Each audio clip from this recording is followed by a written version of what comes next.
Padre Miguel, vou dar início ao sétimo áudio sobre o tema do qual venho falando, mas antes de entrar propriamente no áudio, devo fazer uma correção quanto ao áudio anterior, relativamente a uma passagem que citei de São Paulo, em que São Paulo diz o seguinte: temos um sumo sacerdote, alguém que está sentado à direita do trono da majestade no céu, um liturgista no santuário e o verdadeiro tabernáculo que não foi estabelecido pelo homem, mas pelo Senhor. Devo fazer uma correção nesta tradução, eh, nesta tradução que nos chega de São Paulo, porque o termo não é liturgista. Liturgista é aquele que é um estudioso, um analista da Sagrada Liturgia, aquele que estuda a Sagrada Liturgia. O termo que deve ser usado aqui é liturgo. Logo, vamos ler novamente, mas com o termo correto.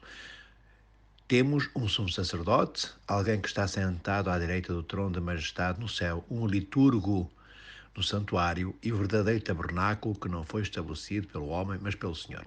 Esta correção impunha-se e impõe-se porque Cristo não é um liturgista. Como eu disse, Cristo não é um estudioso da Sagrada Liturgia nem da Sagrada e Divina Eucaristia. O Senhor é o sumo sacerdote. O Senhor é liturgo porque Ele é aquele que celebra e que preside à Sagrada Eucaristia e à Sagrada Liturgia. Bem, continuando após esta correção do texto, em função daquilo que vinha dizendo anteriormente, Jesus Cristo, Nosso Senhor, foi indubitavelmente o cumprimento de tudo o que Deus prometeu no Antigo Testamento. Nele, em Jesus Cristo, todas as esperanças de Israel foram cumpridas plenamente, totalmente.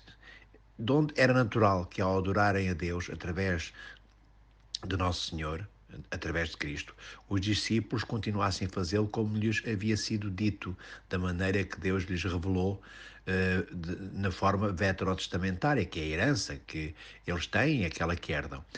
Isto foi natural, quase automático para os judeus que aceitaram Cristo, para aqueles judeus que se tornaram os primeiros cristãos. Como eu disse, esta era a prática à qual estavam habituados no templo, na sinagoga. No entanto, há uma grande mudança para estes judeus que foi completada em Cristo. Os sacrifícios de animais, por exemplo, praticados no Antigo Testamento, foram cumpridos por Nosso Senhor Jesus Cristo. Absolutamente. Não há mais sacrifício de animais após o sacrifício de Cristo.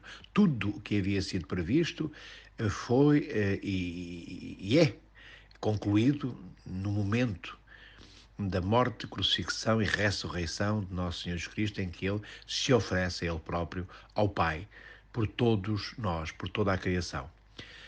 Tudo o que havia sido profetizado agora torna-se realidade.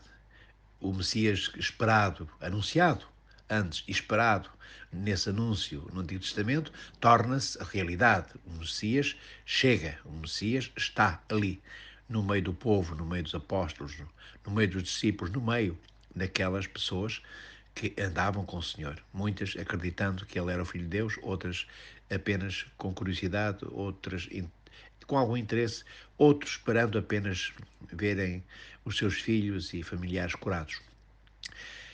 Para estes primeiros cristãos, as práticas de adoração judaicas continuaram, é verdade, mas continuaram como dizer, com uma compreensão totalmente nova e renovada, tendo Cristo vitorioso, tendo Cristo como aquele que é o vencedor da morte, aquele que faz com que da morte jorre a vida e vida eterna. E, e passam a viver com uma alegria recém-descoberta e com uma nova forma de amar e tomando contacto pela primeira vez com esta nova forma de amar que Cristo lhes anuncia, que é este novo amor anunciado e vivido e dado como exemplo por Nosso Senhor Jesus Cristo a todos eles. Os cristãos não viam as suas práticas litúrgicas judaicas como ultrapassadas. Nesta época, eles não viam, como eu disse há pouco, era a herança que eles tinham, era a referência, era o parâmetro, não tinham outros. Nem simplesmente continuaram com algum tipo de hábito, digamos, nécio, de ritual obsoleto. Os cristãos mantiveram nos primeiros dias e nos primeiros anos, após a ascensão de Nosso Senhor Jesus Cristo aos céus, esta realidade litúrgica como sua, conforme estava descrita nas Sagradas Escrituras veterotestamentárias e que é depois transportada para a Nova Aliança. De onde? Na verdade, e em verdade, aqueles cultos litúrgicos judaicos tornaram compreensível a obra de Deus plenamente realizada em Nosso Senhor Jesus Cristo. Essas práticas de adoração do Antigo Testamento são agora cumpridas com um novo significado em Cristo, tornam-se o núcleo da adoração cristã nesta nova aliança, em que os apóstolos e os discípulos passam a viver e na qual nós vivemos também hoje, porque a Igreja é a mesma. Se compreendermos e inabalavelmente e vincada e segura e garantidamente aceitarmos que o culto judaico era um culto litúrgico e que esse culto litúrgico forneceu toda a estrutura do culto litúrgico para a Igreja primitiva, então, e somente depois de lermos o Novo Testamento com seriedade, com toda esta nova vertente considerada sobre esta questão, passaremos a ter uma leitura e uma visão absolutamente claras e cristalinas quanto à mesma. A referência mais antiga e nítida à liturgia aparece no livro dos Atos dos Apóstolos.